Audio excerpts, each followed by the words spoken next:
হঠাৎ করে আম্মু ইমার্জেন্সি পুরান ঢাকা চলে গেল নানিকে দেখতে। হঠাৎ করে নাকি তার শরীর খারাপ, আমিও জানতাম না, ক্লাস শেষে এইসব শুনলাম। ভাবলাম তার আগে খাওয়া দাওয়া শেষ করে নিই, আম্মু রান্না করতে হয়নি, বুঝতেই পারছি 2টা আইটেমে ছিল বা 3টা আইটেম, যাক সমস্যা নেই, দিপাদাপ খেয়ে ফেলি।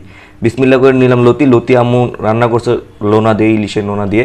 অবশ্য এই সময় আম্মু রান্না করার সময় নানুর এত শরীর খারাপ ছিল না, অবশ্য আমরা দেখে আসছি মোটামুটি। শুধু ডায়াবেটিসের প্রবলেমটা হয়েছে, আল্লাহর রহমতে তেমন কিছু হয়নি, আল্লাহর রহমত।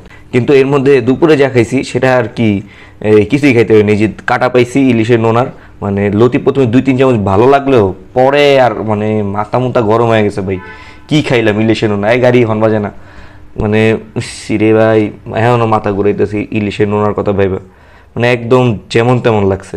তার প্রধান কারণও ইলিশের নোনাটা দেওয়ার কারণে। ইলিশের নোনাটা এমনিই মজা, কাটা টুটা মেখে গেছে লতির সাথে। আর তাছাড়া হলো আমি আবার খেতে পারতেছি না, মুখে একটা ঘাড় মতো হয়েছে। যাই হোক, ওটা সাইড করে দিলাম, একদম অল্প একটু আসলে খেতে পারিনি, ওটা মানে একদম সাইডে রেখে দিছি। এসে পড়লাম হলো আমার প্রাণ প্রিয়, আমার খুব পছন্দ লইট্টা মাছ ভাজে। এটা একদম সেরা, সেরার সেরা, সবার সেরা।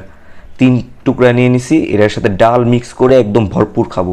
আর উপর যে লেয়ারটা একদম দেখেন, দুপুরে ভাজা হয়েছিল, আমি ভাত খেতেছি সন্ধ্যায়, যার কারণে মনে করেন উপর যে লেয়ারটা মচমচে থাকে, সবসময় এটা খুব মচমচে থাকে, খুব সুস্বাদু হয়। কিন্তু এখানে হলো আপনার একদম ম্যারমেরা হয়ে গেছে, হাত মরা হয়ে গেছে। যাই হোক, সমস্যা নেই, এর জন্য আমি এর ভাই অর্থাৎ লইট্টা মাছের ভাই ডালকে নিয়ে আসলাম। ডাল দিয়ে ভালো মতো মিক্স করে এখনও মুখে বাঁচতেছে। তার কারণ হলো উপরে যে লেয়ারটা ছিল মাছের, খুব সুস্বাদু হয়েছে। আম্মু শুকনো মরিচ, গোলমরিচ, সয়া সস মানে মিক্স করে ওয়াল্লাহ, লবণ টবণ ঠিকঠাক করে একদম সেই করছে, সেই। এটা রেসিপি ইনশাল্লাহ আপনাদের সাথে আবার শেয়ার করবো। লটকা মাছের ভাজা কিন্তু অলরেডি আমাদের চ্যানেলে আছে, আপনারা সেটা চেক আউট করতে পারেন। তাছাড়া সেটা ক্যাচাল পরে আগে হলো ভালো মতো খেয়ে নিই। এই দেখেন মাছের কাঁটাটা বের করে ফেললাম। এটাও কিন্তু মানে রিল্যাক্সে চাবিয়ে খাওয়া যায়। আমার আবার মাছের কাঁটা বেশি একটা ভালো লাগে না, এটার থেকে বেশি হলো আমার ভালো লাগে হলো মাছের গোস্তটা। আর এমনি গোস্ত তো মাশাল্লাহ।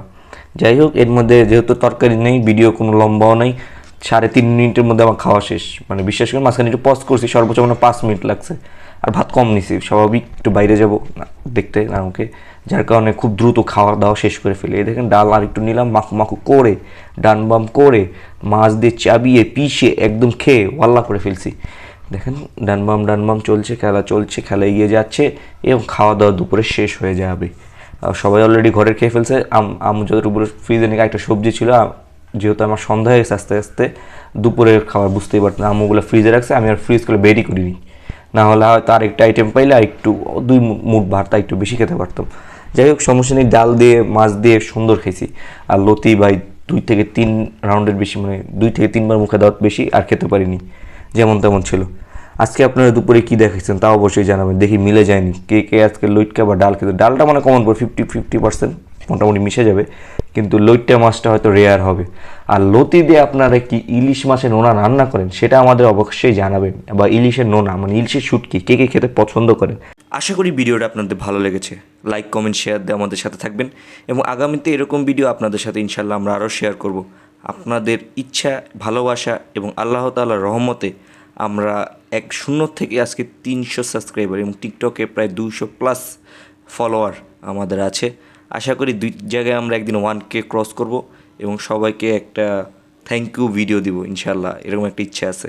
এটা যদি আল্লাহ তাআলা চায় ইনশাল্লাহ একদিন হবে। সবাই আমাদের সাপোর্ট দিবেন, সবাইকে ধন্যবাদ।